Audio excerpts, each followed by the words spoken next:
Doctor Dolittle's Travels. Part 1. In a small town called Puddleby, there lived Dr. John Dolittle, a man who loved animals and cared for them deeply. He was known among the townsfolk for always wearing a tall hat and a long coat. Despite his medical talent, his sister Sarah was worried about the animals living with them, which were causing distress to his human patients. Over time, the number of animals in their home increased, leading to a decline in the number of patients. Eventually, he was left with only one patient, the butcher, who visited the doctor once a year. While Sarah stressed the importance of money and reputation, Dr. Dolittle remained loyal to his love for animals, preferring them over wealth. The number of animals he brought home continued to grow. As time passed, Dr. Dolittle found himself selling his possessions to provide for the animals. His financial situation worsened, but he did not lose his happiness, as children and dogs continued to chase him in the streets. Dr. Dolittle remained cheerful and beloved despite his poverty. He lived a life filled with love and care for animals, allowing him to rise above concerns about money and patience. Sarah, despite her anger, acknowledged Dr. Dolittle's bond with the animals and his positive impact on the children in the town. One day, the butcher visited Dr. Dolittle and noticed that his coat was full of patches, indicating his poverty. While inspecting the kitchen, he saw the happy, thriving animals and came up with a brilliant idea. Why not turn Dr. Dolittle into a veterinarian instead of treating humans? The butcher believed that Dr. Dolittle knew a lot about animals and seemed more at ease with them. After leaving, Polly, the parrot, encouraged Dr. Dolittle to accept this idea, saying that animals needed him. Despite his initial hesitation, Polly supported him, convincing him that he had the skills to be a great veterinarian and telling him about animals' abilities to communicate in their own languages. Dr. Dolittle began to learn from Polly about bird language and how animals used their bodies to communicate. He managed to understand some signals from the animals, such as the movements of dogs' ears and paws. Over time, Dr. Dolittle gained more confidence in his understanding of animal language and began using his newfound knowledge to communicate with and treat them. He eventually decided to follow the butcher's advice and became a veterinarian. Once Dr. Dolittle became a veterinarian, he helped the butcher inform everyone that he treated animals, which brought him many customers. Ladies flocked to his clinic with their dogs, farmers brought their sick cows and sheep, and children brought their cats. One day, a plow horse visited Dr. Dolittle, expressing his real problem. The plow horse had suffered from a previous veterinarian who did not understand his condition, as he needed glasses due to poor eyesight.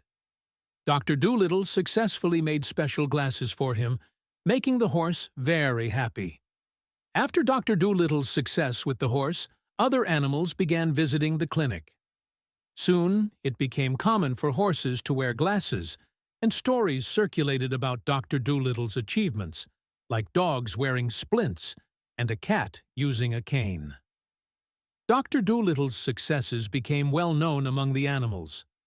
Wild animals heard about Dr. Dolittle too, leading him to welcome new animals from the forests. As the number of visitors increased, Dr. Dolittle began to organize the lines effectively, putting up signs to guide animals to the appropriate doors for each type. Dr. Dolittle's life continued as a successful veterinarian for many years. Animals flocked from everywhere, and he became happy with his life. Dr. Dolittle helped animals with great dedication, continuing to learn about their languages and needs. One day, Polly laughed at the behavior of humans. She remarked on how they couldn't understand animal language properly, considering that a dog wagging its tail means happiness is merely a superficial understanding. She pointed out that humans had beliefs about being the best, despite their inability to do what animals can. Dr. Dolittle and his sister Sarah were happy about their increased income after Dr. Dolittle became a veterinarian, allowing Sarah to buy a new dress.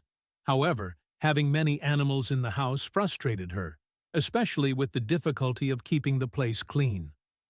Over time, some pets required longer care, increasing the number of animals in the house. On one occasion, Dr. Dolittle rescued a monkey named Chi-Chi from a street performer, which added to the overcrowding problems at home. Later, a sick crocodile came seeking help.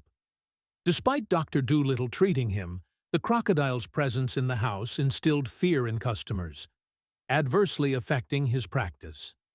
Sarah, worried about the crocodile, asked Dr. Dolittle to choose between it and her, prompting her to leave home and start a new life elsewhere. This increased Dr. Dolittle's suffering. After Sarah's departure, he and his animals faced a difficult financial situation. The animals shut themselves in, trying to manage things. Chi-Chi took on cooking responsibilities, Tutu managed the finances, Dab-Dab handled cleaning, while Jeb-Jeb assisted in gardening. Despite their efforts, the financial situation did not improve.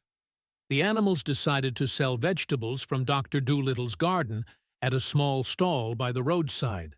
But, despite their efforts, things remained tough. Dr. Dolittle tried to calm Polly, who was worried about not having enough money to meet their needs. Then winter arrived early, leading to the depletion of vegetables in the garden. Although they had a nice heater, the animals felt hungry and feared a long, cold winter. On a cold winter night, as the animals gathered around the fireplace with Dr. Dolittle, who was reading them stories, suddenly Tutu entered and warned everyone of a noise outside. Chi-Chi appeared and informed them of an urgent message from his relatives in Africa, where monkeys were suffering from a serious illness and needed help. Dr. Dolittle consulted the animals about how to travel to Africa, but they faced a financial issue in purchasing tickets. Chi-Chi climbed up and brought the piggy bank, but they found it empty. Dr. Dolittle decided to rent a boat from a local fisherman known for his good reputation, and indeed, the fisherman agreed to lend him the boat for free, grateful for Dr. Dolittle's past help to his son. Polly displayed her maritime expertise and began preparing a list of things they would need, such as food and water. But the financial problem persisted. However, the butcher came to their rescue, providing all the supplies they needed without requiring payment now, encouraging Dr. Dolittle to focus on his journey. Dr. Dolittle bid farewell to the remaining animals at home, and everyone prepared to leave. Before they departed, Dr. Dolittle realized he didn't know the way to Africa, but the little bird volunteered to lead him, assuring him that she knew the route. Don't forget to subscribe to the channel and activate notifications by pressing the bell button. Thank you for watching. See you in the part 2.